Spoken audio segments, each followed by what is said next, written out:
Ladies and gentlemen, brothers and sisters, comrades and friends, today we have some breaking news for you guys. Donald Trump and his administration are back at it again with their supervillain level antics, and they just suspended $584 million in federal grants for UCLA. The school's chancellor is announcing. Wow. Why are they suspending grants?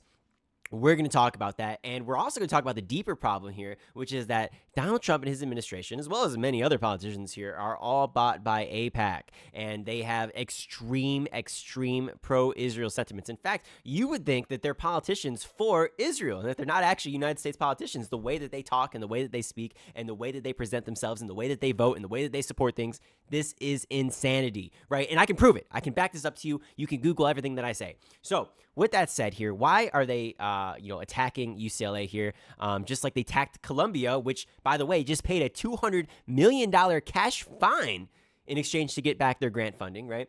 Well, Trump has attacked these Ivy League institutions as well as these elite level institutions here, in particular because he claims that they are violating the civil rights of the Jewish people, and that any Israel critical sentiment here is something that deserves to suspend the university from its grants, right? So, what they want here is the universities to pay a fine, the universities to apologize, right? The universities to maybe donate money to certain campaigns and organizations which have, pro-Israel sentiments. And in addition to that, too, not only does that, Big Brother wants to step in as well and have independent monitors inside of the universities now. Again, you can look all of this up. This is all public information here. The Columbia deal, which they just paid $200 million for, includes an independent monitor reporting to the United States government. How insane is that, right? To make sure that they are in compliance with this, pro-Israel sentiment. If they're not, well, the United States government might freeze those funds again. And so this is absolute insanity, ladies and gentlemen, here. And I don't see this getting any better at all here, right? So let's talk about this a little bit more here. Again, I saw this news article here from US News. I got NBC here on the screen here just so I can have it here in the background here. We can talk about it here. We're critiquing this here. I read this article, as well from NBC and US News and all the places that reported on here before I made this video here. But, he's pausing funding across all these different places here. And, let's see here. So this announcement, came, by the way, after UCLA reached a $6 million settlement with 3 Jewish students and a Jewish professor who sued the university, arguing that it violated their civil rights by allowing pro-Palestinian protesters last year to block their access to classes and other areas on campus. The university said that it is committed to campus safety and inclusivity and will continue to implement recommendations. That's a quote from a U.S. News article there. And, he's saying that, look, they're going to agree to talks with this administration over this here. But what happened, right? These cuts here are going to be made anyways here. These grants are frozen. They are suspended. And until UCLA does something, right, it sounds like they're going to be screwed, just as Columbia was screwed over as well. So if they don't do what the administration says, if they don't get in line, this place of free thinking here, a university where free thought and expression is supposed to be allowed, is going to be left in the dust. And look, I mean, maybe it's a valid concern here. Like, yeah, let people maybe go to class here, but in the same breath, we also have to be able to protest here. And I don't necessarily think it was the act of like not allowing them to class. It's probably more so the idea that they're protesting and then raising awareness at these elite level institutions here that what Israel's doing is bad. When you bomb children in foreign countries and you bomb multiple sovereign countries at the same time, meanwhile, you beg the United States for a handout and ask for billions and billions and billions and billions of dollars to be ripped away from the American people. Meanwhile, they have universal health care. In Israel, we don't even have universal health care.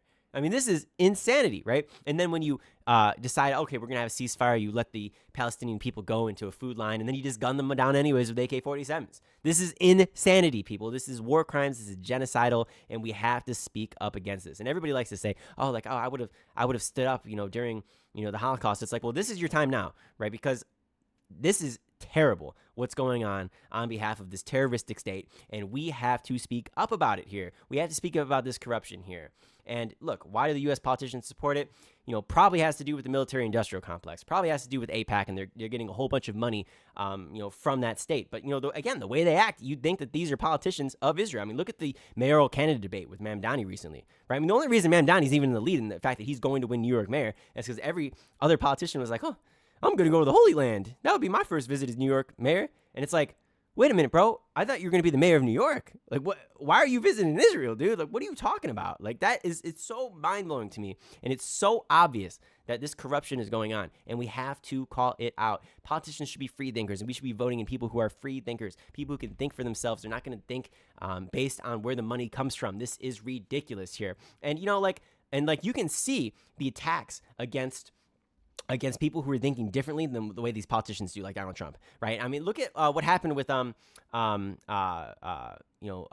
Rubio, for example, right? The Secretary of State. And, you know, recently there was an AI-driven catch and revoke program that canceled hundreds to roughly 1,700 student visas tied to alleged pro-Hamas or pro-Palestinian activism, right? Now, figures have ranged even as high as the thousands here, but we're not entirely sure. And so, look, like, that's crazy, right? Like, look, you should have freedom of speech here. Unless you're alleging to do some form of terrorism, unless you are saying that you're going to do something that's really, really dangerous or really, really bad, you have to allow people to have freedom of speech.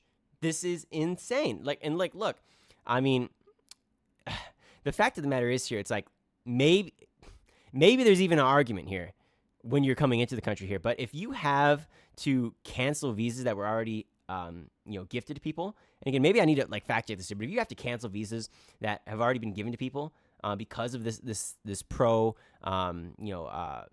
Palestine sentiment, that's insane. That is depraved. That's wild. It's nuts what's going on. And we have to speak up about this here because it's only going to get worse over time. And I think the data on this is clear, right? I mean, you're going to see more settlements coming out here, I imagine, in the coming months here with these elite universities having to pay millions and millions and millions of dollars in their fines and having the oversight from the government in their universities. And these are like private universities right now. That's an issue, right? Like, Columbia is a private university, unless I've lost my mind here. Is Columbia a private university?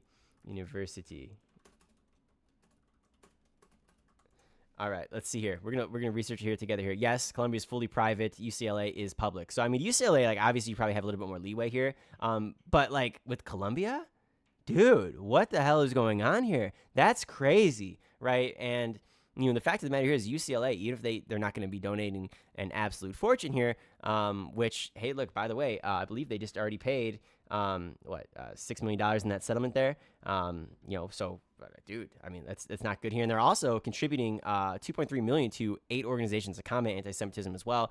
So, they're going to be throwing money at this cause here, but probably not as much as a Columbia. But look, I haven't lost my mind. And it makes me feel like I'm losing my mind. But the problem is I'm not losing my mind. You know what I'm saying? And so, I'm curious to see what you guys have to say about all this. I mean, this has just been depressing for me to look at all the time, right? And so, obviously, do your own research, make up your own mind. I always say that at the end of every video because it's so important to do so. But in the end of the day, we need to start waking up here and start electing some different people into office. This is ridiculous. It's anti-free speech. It's anti-human, and we need to be against it. So, I don't know, anti-intellectual too. God, the attack on intellectualism in this country. Jesus Christ. Oh my God. It's ridiculous. But ladies and gentlemen, if you enjoyed the video, please be sure to hit that like and subscribe button for some more content. It really helps out the algorithm. We're almost at 300 subscribers. That would be super awesome when we hit that. And we'll talk to you soon, ladies and gentlemen. Have a great day.